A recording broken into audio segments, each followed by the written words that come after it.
नमस्कार प्रिय दर्शकों, आज एक बार पुनः आप सभी के सामने एक ज्ञानवर्धक और एक प्रेरणादायक कहानी लेकर हाजिर हुए हैं। चाहे मर जाना, मगर यह 3 बातें स्त्रियों को कभी मत बताना। दशा को आज की यह कहानी बड़ी ही ज्ञानवर्धक और बहुत ही रोचक है। आज की इस कहानी का मकसद है कि कभी भी इन 3 बातों को स्त्रियों को नहीं बतानी चाहिए, और जो भी पुरुष यह 3 बातें स्त्रियों को बता देता है तो वह पुरुष सदा के लिए ही गरीब रहता है। वह पुरुष सदा दुखी रहता है। तो दर्शकों, आज की हमारी यह कहानी बहुत ही ज्ञानवर्धक और बहुत ही प्रेरणादायक है। इसलिए आप सभी दर्शकों से हम यह आग्रह करते हैं, आज की इस ज्ञानवर्धक कहानी को, ज्ञानवर्धक प्रसंग को अपने मित्र बंधुओं तक अवश्य शेयर कीजिएगा, ताकि उन्हें भी इस ज्ञानवर्धक प्रसंग का लाभ प्राप्त हो सके। दर्शकों, अगर आप इस चैनल पर पहली बार आए हैं, चैनल को सब्सक्राइब जरूर कर दीजिएगा। साथ ही बेल आइकन को प्रेस कर दीजिएगा, ताकि हमारी आने वाली हर नई विंडो का नोटिफिकेशन आप सभी को समय समय पर प्राप्त हो सके। तो दर्शकों, आइए आपका ज्यादा समय बर्बाद ना करते हुए आज की इस कहानी को शुरू करते हैं। चाहे मर जाना, मगर यह 3 बातें स्त्रियों को भूलकर भी मत बताना। दर्शकों, प्राचीन समय की बात है।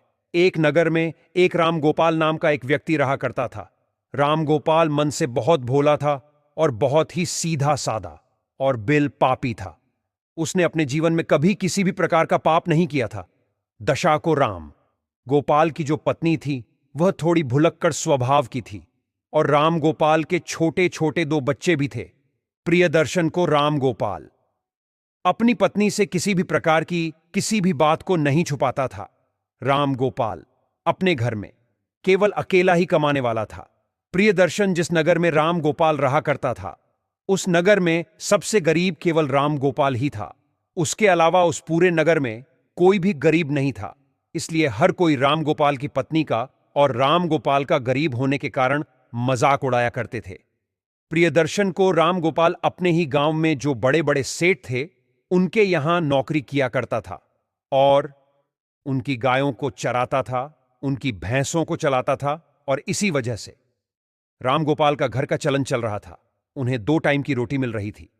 परंतु प्रिय दर्शकों, एक दिन की बात है, किसी कारणवश राम गोपाल जिस सेठ के यहां काम किया करता था, वह सेठ राम गोपाल को बुलाता है और राम गोपाल से कहता है कि राम गोपाल, अब तुम्हें कल से आने की कोई जरूरत नहीं है, क्योंकि अब हमने तुम्हारे अलावा किसी दूसरे को काम पर रख लिया है, जिसकी वजह से अब हम तुम्हें नहीं रख पाएंगे, और तुम्हारी जो पिछले महीने की पगार है उसे ही तुम ले जा सकते हो और यहां से जा सकते हो।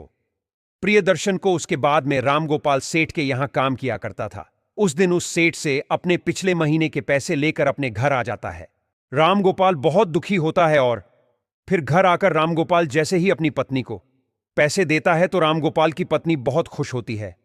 परंतु उसके बाद में राम गोपाल जब अपनी उस भुलक्कड़ पत्नी को बताता है, अब मेरी नौकरी छूट चुकी है, अब कल के बाद मैं कहीं नहीं जाऊंगा, तो दर्शक, और उसके बाद में उस दिन के बाद राम गोपाल अपने घर में ही रहता है, क्योंकि राम गोपाल के पास अब कोई काम नहीं बचा था। उसके बाद में देखते ही देखते कई दिन बीत गए, परंतु राम गोपाल को कोई काम नहीं मिल रहा था, और घर में रखे भी जो पैसे थे जो उसे उसके सेठ ने दिए थे, वह पैसा भी धीरे धीरे खर्च हो रहे थे। उसके बाद में राम गोपाल इस बात को सोचने लगता है कि अब हमारे घर का चाल चलन कैसे चलेगा।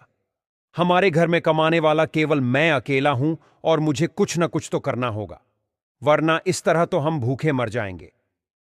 दोस्तों, इस प्रकार देखते ही देखते कई दिन बीत गए, और फिर एक ऐसा समय आ जाता है जब राम गोपाल के घर में खाने के लिए एक दाना भी नहीं बचता है।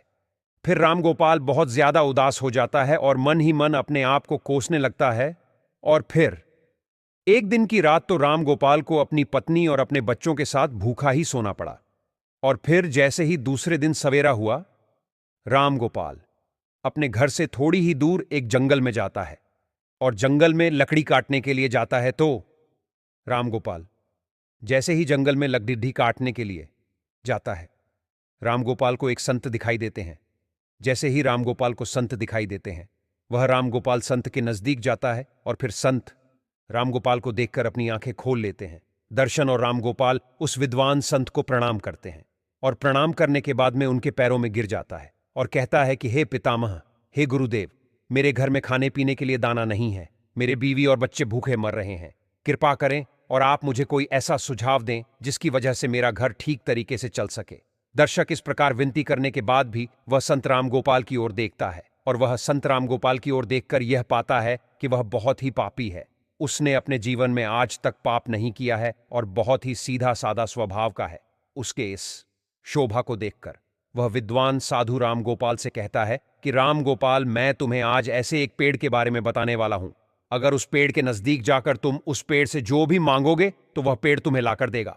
और अगर उस पेड़ का एक छोटा सा भी भाग, एक छोटी सी भी लकड़ी तुम तोड़ लेते हो, काट लेते हो, तो वह सोने में बदल जाएगी और इस तरह तुम अपने घर को चला सकते हो, अपने घर की गरीबी को दूर कर सकते हो।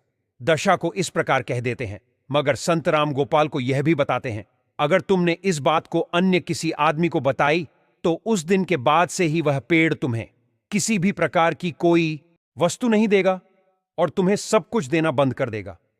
प्रिय दर्शन को उसके बाद भी राम गोपाल तो सीधा साधा था और राम गोपाल उस साधु के द्वारा बताए गए उस पेड़ के नजदीक जाता है और पेड़ के नजदीक जाकर राम गोपाल को सबसे पहले अपनी बीवी और अपने बच्चों की याद आ गई।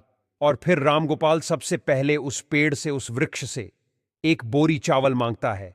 जैसे ही राम गोपाल उस वृक्ष से एक बोरी चावल मांगता है, झट से ही न जाने कहां से एक बोरी चावल राम गोपाल के सामने आ जाते हैं।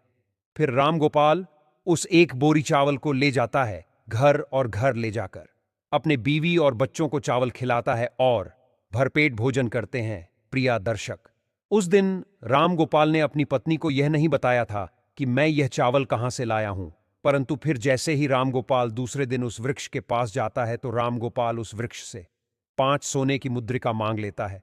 और जैसे ही राम गोपाल मांगता है तो वह वृक्ष झट से राम गोपाल को 5 सोने की मुद्रा दे देता है और राम गोपाल 5 सोने के सिक्के पाकर खुश होता है और खुश होता हुआ अपने घर को जाता है। घर जाकर राम गोपाल अपनी पत्नी को 5 सोने के सिक्के देता है। राम गोपाल की पत्नी भी बहुत खुश होती है और उसके बाद भी राम गोपाल अपनी पत्नी को सारी बातें बता देता है, क्योंकि राम गोपाल की पत्नी ने जैसे ही राम गोपाल के हाथ में 5 सोने के सिक्के देखे तो वह राम गोपाल से पूछने लगी कि आखिर तुम यह कहां से लाए हो।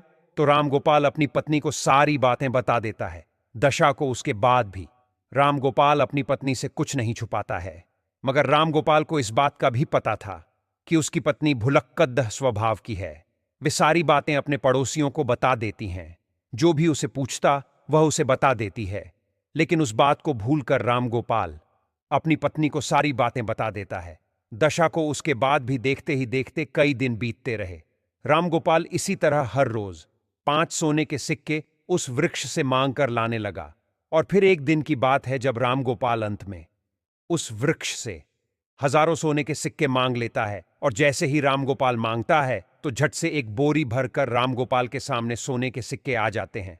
तो राम गोपाल उस एक बोरी सोने के सिक्कों को अपने बैल की पीठ पर रखकर अपने घर ले जाता है। दशा को वह सोने के सिक्के पाकर और उस विद्वान संत का आशीर्वाद पाकर राम गोपाल देखते ही देखते बहुत धनवान हो गया। राम गोपाल के पास बहुत सारा धन हो गया और राम गोपाल जिस सेठ के यहां नौकरी किया करता था उस सेठ से भी ज्यादा तरक्की राम गोपाल ने कर ली और राम गोपाल उस सेठ से भी ज्यादा धनवान हो गया। दशा को यह देखकर राम गोपाल के सारे गांव वाले दंग रह गए और वह सब सोचने लगी कि आखिर यह भुलक्कड़ स्वभाव का राम गोपाल इतना धनवान क्यों हो रहा है। दर्शक, राम गोपाल से अगर कोई भी इस बात को पूछता कि तुम आखिर इतनी जल्दी धनवान क्यों हो रहे हो, राम गोपाल किसी को सच नहीं बताता था, क्योंकि राम गोपाल को उस विद्वान साधु ने किसी को बताने के लिए मना किया था। परंतु वे लोग राम गोपाल को छोड़कर राम गोपाल की पत्नी से इस बात को पूछने लगे। तो दर्शकों, आपको तो पता ही है कि राम गोपाल की जो पत्नी थी वह भुलक्कड़ स्वभाव की थी। उसके मन में कोई बात नहीं छिपती थी। राम गोपाल की पत्नी सारी बातें उन गांव वालों को बता देती थी कि आखिर मेरा पति कहां से धन लाता है। तो राम गोपाल की पत्नी सारी बातें उनको बता देती हैं और देखते ही देखते राम गोपाल जब एक दिन उस वृक्ष के पास फिर से धन लेने के लिए जाता है तो वह वृक्ष राम गोपाल को धन नहीं देता है। राम गोपाल कई बार उससे मांगता है, मगर राम गोपाल के मांगने पर भी वह वृक्ष राम गोपाल को कुछ नहीं देता है। तो दर्शक, उस दिन राम गोपाल फिर से अपने घर आ जाता है और इस चीज के बारे में ज्यादा नहीं सोचता है। मगर जब राम गोपाल दूसरे दिन पुनः उस वृक्ष के पास जाता है, उस दिन भी राम गोपाल कई घंटों तक उस वृक्ष से मांगता ही रहता है, मगर उसे कुछ भी प्राप्त नहीं होता है। फिर राम गोपाल निराश होकर और सोचता हुआ अपने घर आता है। राम गोपाल अपने घर आकर अपनी पत्नी से कहता है कि भाग्यवान, आज मैं वृक्ष के यहां जाकर आया हूं, मगर वृक्ष से आज मैंने जब धन मांगा, मुझे वृक्ष ने कुछ नहीं दिया। कहीं तुम नहीं किसी को उस वृक्ष के बारे में बता तो नहीं दिया। दशा को राम गोपाल की पत्नी बुलाकर स्वभाव की थी। वह अपने मन में किसी भी प्रकार की बात नहीं छिपाती थी और इसमें कोई संदेह नहीं है। राम गोपाल की पत्नी राम गोपाल से कहती हैं कि पिया जी, जब मुझसे गांव वालों ने पूछा कि इतना सारा धन तुम्हारे पास कैसे आ रहा है, तो मैंने उन सबको बता दिया। दशा को अपनी पत्नी के मुख से यह बात सुनकर राम गोपाल समझ जाता है कि हो न हो यह सारी करतूत मेरी ही बीवी की है।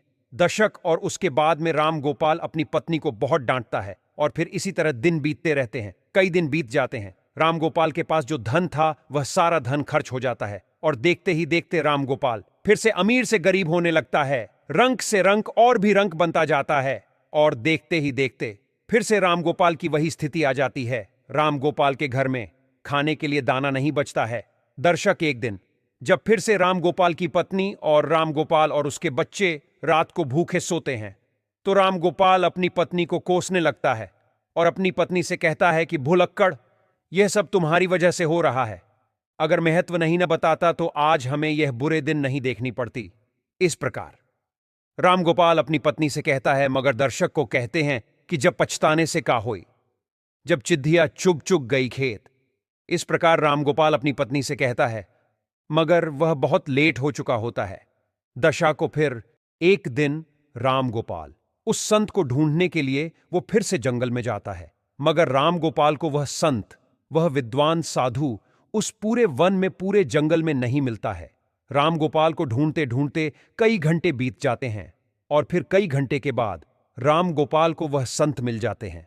संत मिलते ही राम गोपाल उन संत के चरणों में गिरकर रोने लगता है, गिड़गिड़ाने लगता है और कहता है कि हे पितामह गुरुदेव, आखिर मुझसे ऐसी कौन सी भूल हो गई है जिसकी वजह से आप मुझसे रूठ गए हो। आप ही मेरे दाता हो और आप ही मेरे विधाता हो। हे विधाता, आप मेरी भूल को माफ करें और जो भी मुझसे भूल हुई है उसे आप माफ करें, क्योंकि मेरी एक भूल के कारण आज मेरे बच्चे भूखे मर रहे हैं।